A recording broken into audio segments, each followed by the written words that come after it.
Bienvenue Madame, Messieurs, vous nous suivez à partir de l'Université York ici à Toronto. Nous sommes en train de participer à la deuxième conférence annuelle sur la République démocratique du Congo. Cette conférence a été organisée par l'étudiante, mademoiselle Nancy José Tchakoudia, qui a reçu beaucoup d'invités ici. Il y a beaucoup d'orateurs et maintenant nous sommes en train aussi d'attendre que Madame Justine Mpoyo Kasavubu. Nous venons de suivre le pasteur Théodore Ngoï à partir du Royaume-Uni par vidéoconférence. Et bientôt là, nous allons suivre Madame Justine Mpoyo Kasavubu. Bonjour Nancy. Bonjour. Comment tu as eu cette idée d'organiser cette conférence à propos du Congo démocratique? En 2007, j'ai eu l'opportunité d'aller en Tanzanie avec mon église et j'ai vu beaucoup de gens qui ils étaient trop contents, ils étaient trop heureux et j'ai pas compris comment dans toute cette pauvreté, ils pouvaient aussi être si contents et si heureux. Alors j'ai eu l'idée d'étudier sur le Congo pour comprendre ce qui se passe au Congo parce que le Congo, il y a beaucoup de beauté au Congo, il y a beaucoup de minéraux, mais j'ai pas compris comment ça se fait que il y a beaucoup de minéraux, mais on trouve toujours la pauvreté. Alors, j'ai écrit ma thèse sur le Congo et c'est là que j'ai lu que 45 000 personnes meurent chaque mois au Congo. 6 millions sont morts depuis 1996. Alors, j'ai parlé à ma sœur, Barbara Tchakoudia, et mon frère Jerry Tchakoudia. On a parlé à l'université, on a expliqué la situation. Ils étaient choqués, ils ne savaient pas. Et on a décidé de faire une conférence pour éduquer les gens sur ce qui se passe au Congo. Mais qu'est-ce qui s'est passé avec le pasteur Théodore Ngoï? Comment il n'a pas pu venir? Oui, malheureusement, il n'est pas ici avec nous aujourd'hui. L'immigration nous a demandé d'écrire des papiers et aussi acheter un ticket pour prouver qu'il ne va pas rester au Canada.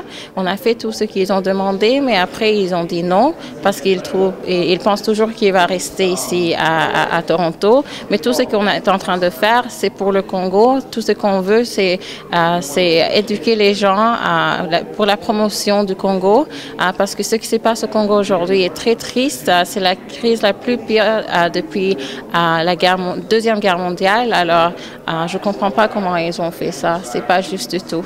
Mais qu'est-ce que vous aimeriez pour que cette conférence puisse réussir comme vous l'imaginez? Qu'est-ce que vous avez besoin en fait? On a vraiment besoin que l'immigration au Canada nous laisse inviter des Congolais partout au monde, n'importe où au monde, parce que on a eu le même problème l'année passée. On a essayé d'inviter Madame Landou. Ils ont dit non, mais après ils ont accepté.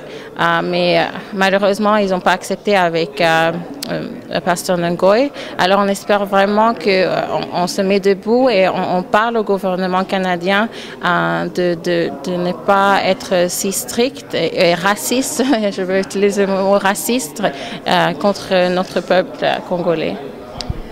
Voilà, Madame, Messieurs, nous rentrons dans la salle pour suivre Madame Justine Mpoyo Kasavubu et nous allons vous retrouver juste après. Merci beaucoup pour cette idée sur la conférence sur le Congo. En tout cas, je pense que c'est une idée géniale d'organiser ce genre de conférence ici au Canada. Merci beaucoup. Merci. De rien. Cela est vrai aussi dans le domaine de l'environnement. La violence au Congo, malheureusement, n'a pas commencé hier avec le Rwandais.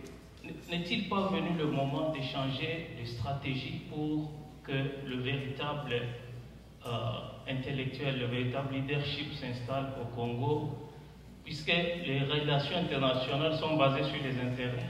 It's a warning to our self-consciousness. How can we build up a new Congo, knowing that globalization is not an easy thing? It's not something that we can manage. Voilà, nous recevons Madame Justine Mpoyo Kasavubu.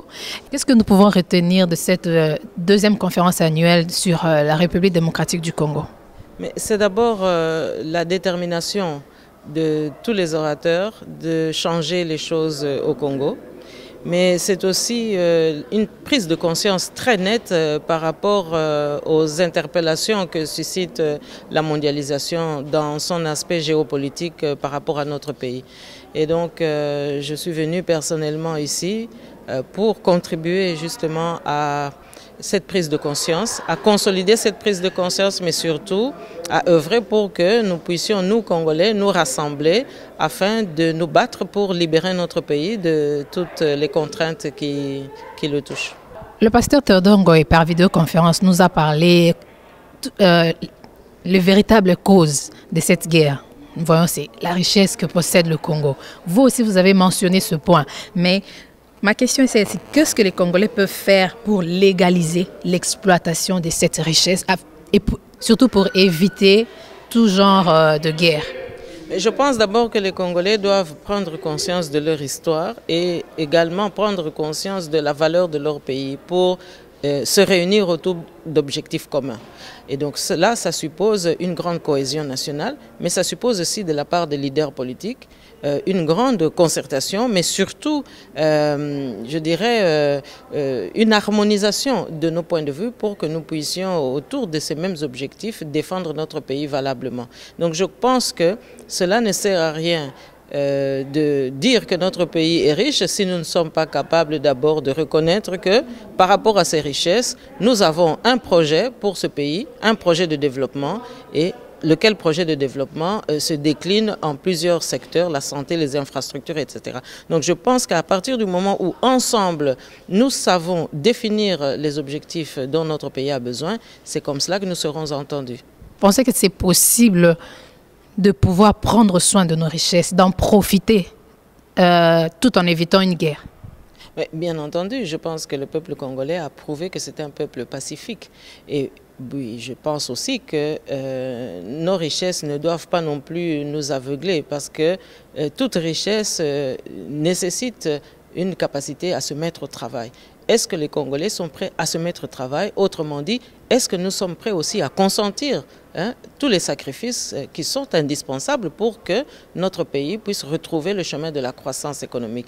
Et donc, je pense qu'il faut maintenant un leadership politique qui s'articule autour de certains responsables politiques qui puissent effectivement donner la direction au pays afin que nous puissions mener ce pays vers son vrai destin qui est un destin de prospérité.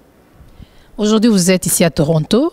Peut-être demain, vous serez à Montréal ou à Ottawa, toujours dans le cadre des différentes conférences sur la République démocratique du Congo. Qu'est-ce que vous pouvez dire comme dernier mot à tous nos amis que vous suivez en ce moment? En tous les cas, je dis au peuple congolais, d'abord, que notre pays nous appartient. Et que nous ne devons pas craindre de revendiquer cette appartenance, nous ne devons pas craindre de défendre notre pays. Alors, il faut d'abord que les Congolais se ressaisissent, qu'ils se mettent ensemble et que tous nos frères qui ont trahi le pays en donnant libre cours à ceux qui n'ont pas vocation à parler pour notre pays, mais qu'ils se ressaisissent parce que personne ne gagnera à vouloir défendre des intérêts contraires à ceux du peuple congolais. Nous perdrons tous si nous continuons à faire le jeu des intrus qui sont venus en fait nous déstabiliser pour que notre pays puisse se trouver dans cette situation. Donc je pense qu'aujourd'hui tout est possible et nous devons aussi saisir l'opportunité du changement qu'il y a dans le contexte mondial. Il y a un nouveau président américain. On ne doit pas attendre de lui qu'il fasse le travail à notre place, mais nous devons plutôt l'aider à nous aider. Autrement dit, il faut que les Congolais fassent preuve d'une prise de responsabilité absolument conséquente et je pense que c'est à ce moment-là que nous nous ferons respecter. Pour une fois, nous avons un interlocuteur à la Maison-Blanche qui est susceptible de comprendre une détermination congolaise qui s'afficherait dans l'unité. Voilà, Madame, Messieurs, c'était justement pour vous donner une idée en ce qui concerne cette deuxième conférence annuelle sur la République démocratique du Congo. Merci beaucoup de nous avoir suivis. Vous pouvez toujours nous écrire carnet de santé Toronto en un mot @yahoo.com. Merci et à bientôt. Bye.